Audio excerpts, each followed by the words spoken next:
Kamusta mga kababayan sa Pilipinas, sa Dubai, Riyadh, Toronto, Sydney at saan man kayo naroroon? Ako si Lan, ang inyong go-to para sa Pinoy political commentary na may bahalong sari-sari store vibes, kwento, chismis at katotohanan. Ngayon pag-uusapan natin ang isang mainit na issue, ang palpak na Philippine Film Heritage Building sa Intramuros, kung saan si Liza Araneta Marcos ang nasa spotlight. Kasama ang kontraktor na si Diskaya ng taga-Pasig yan, kalabang mortal ni Vico Soto. Pero hindi lang ito simpleng chismis, It's about accountability, corruption, at kung paano naapektuhan ang kabataan at OFWs natin. Kaya i-like, i-subscribe, at i-comment na rin ang huli na para simulan na natin ito. Okay? Okay, hindi huli na huli na. Yan. Kasi nag-iiba po ang meaning yun sa pamamagitan ng intonation, no? Kung huli na, nahuhuli. Okay? Last siya. Okay? Pero kung huli na, no? You are catching that criminal. Kaya simulan natin ito, mga kaibigan. Kung gusto nyo ng mas maraming ganitong content, hit that subscribe button. Mag-comment kayo ng inyong saloobin at kung may extra dirham o dollar dyan, mag-super thanks na rin para maipagpatuloy natin ang ating laban para sa mga OFW sa UAE, Saudi, Hong Kong at iba pa. Ito'y para sa inyo, mga kaibigan. So, ano ba talaga ang nangyari sa Intramuros? Bakit trending ang hashtag huli na at hashtag Diskaya sa X? At ba't parang laging nadadawit ang mga proyekto ng gobyerno sa katiwalian? Let's break it down with facts, humor, at konting sausawan ng Pinoy sarcasm. Pero bago yan, shout out sa mga kababayan natin dyan sa Quezon City, Makati, Davao, at Cebu. Kayo ang tunay na MVP ng laban na ito. At pati dyan sa San Fernando, Pampanga, Mexico, Pampanga, Magalang, Pampanga, hindi pala, Arayat, Pampanga, yan po ang distrito ng mga Gonzales. San Fernando, Pampanga. Alam nyo na yan kung sino si Gonzales na yan. Una, alamin natin, ano ba itong Philippine Film Heritage Building? Ito ay isang proyekto lamang dyan sa Intramuros, Manila na inaasahan na magiging sentro ng kultura. Film Museum, Cinematheque, Restoration Lab at iba pa.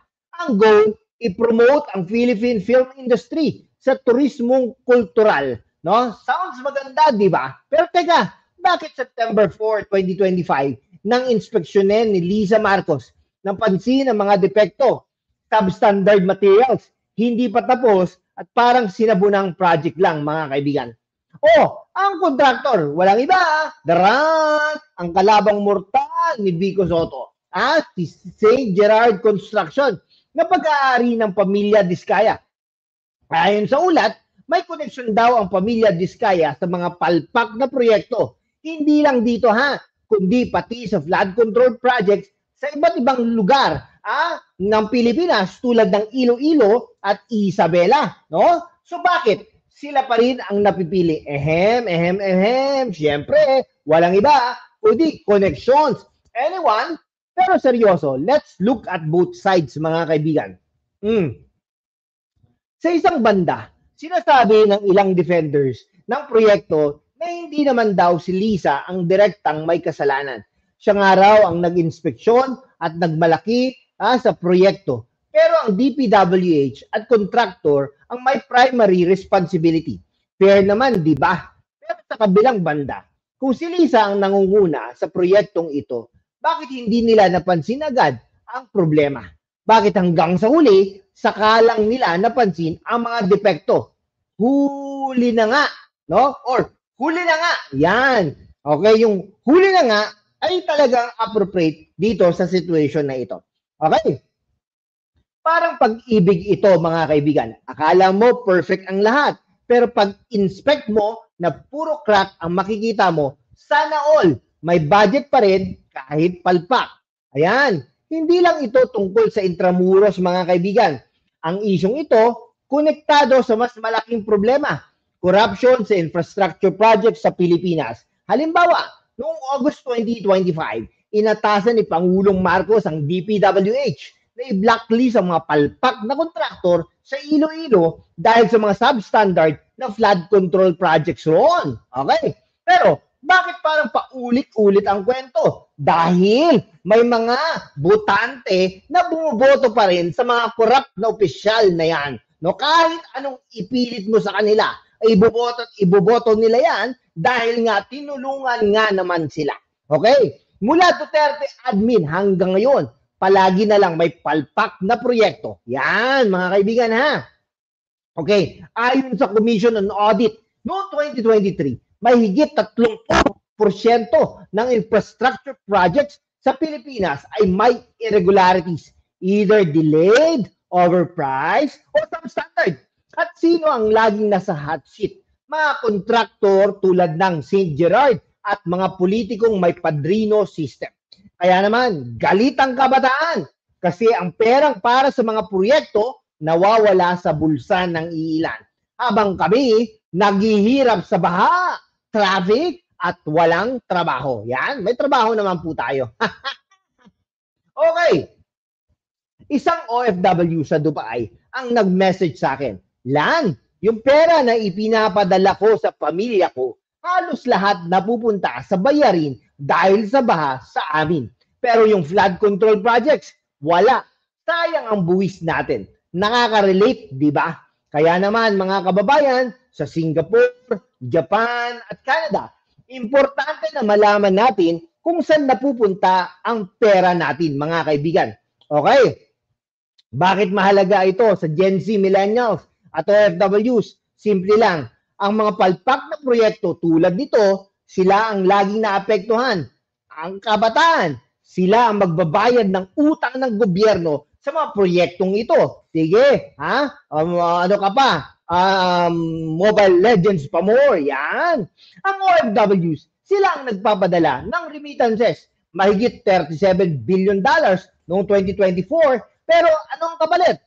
Mga proyektong hindi natatapos o hindi gumagana. Lalong-lalo na yan sa Arayat, sa Kandating, barangay na yan. Ha? Tignan nyo. Ngayon, hindi pa po ba kayo magigising? Ha? Habang nagbabaha ang mga sityo, mga barangay dyan sa Arayat, na dati naman ay hindi binabaha. Pero ngayon, binabaha na. Habang ang mga contractor, congressman, vice mayor na yan, ay talagang nakakagigil mga kaibigan. No? Ang Philippine Film Heritage Building ay dapat magbigay ng trabaho at inspirasyon sa mga young filmmakers. Pero kung palpak ang construction, sino ang magtitiwala sa proyekto? At para sa OFWs natin, ang mga ganitong proyekto ay simbolo ng pag-asa na balang araw magkakaroon ng magandang infrastruktura ang Pilipinas para hindi na nila kailangan magtrabaho sa ibang bansa. Pero kung ganitong sistema, huli na talaga. Okay, parang sini lang to mga kaibigan. Ang title, huli na. The never-ending story of palpak projects, no? Dito sa Marcos administration. Mga kontraktor, yan sila po ang mga starring, ha? Na may plot armor, mga politikong laging out of frame pag may problema. Pero seryoso, kailan kayo kaya matatapos ang ganitong mga drama, mga kaibigan ko? So, anong gagawin natin? Una, kailangan natin ng transparency. Ang DPWH at Intramuros Administration dapat maglabas ng detalyadong ulat. Sino ang nag-aproba sa kontrata? Magkano ang budget? At bakit palpak?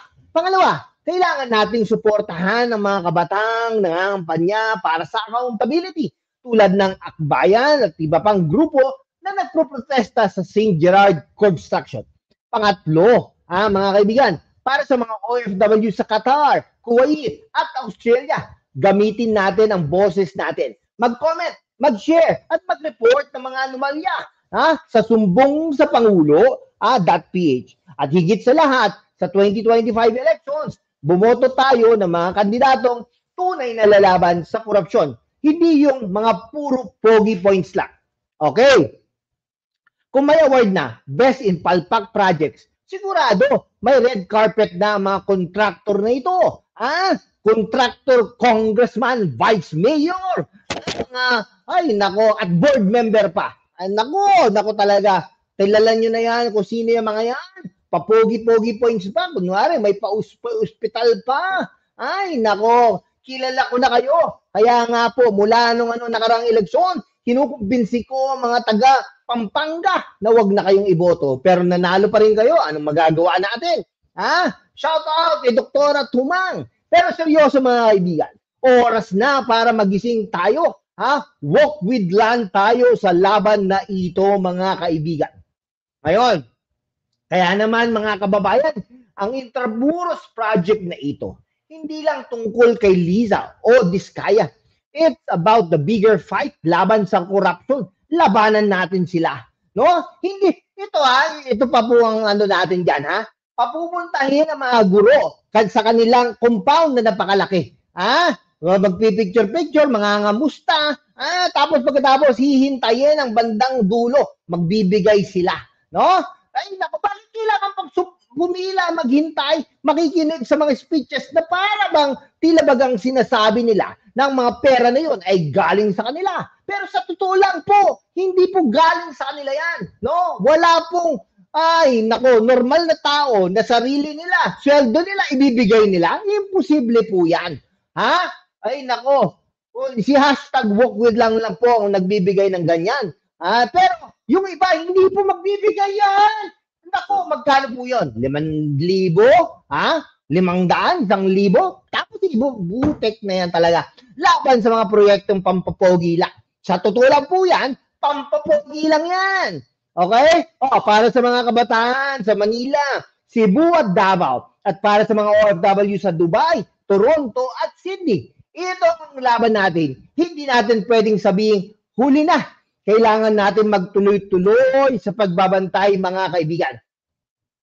Okay, kung nagustuhan nyo itong video na ito, i-like, lalo na dito sa Pampanga, i-like, i-share at i-subscribe na. Mag-comment kayo ng huli na ang inyong salubin sa baba.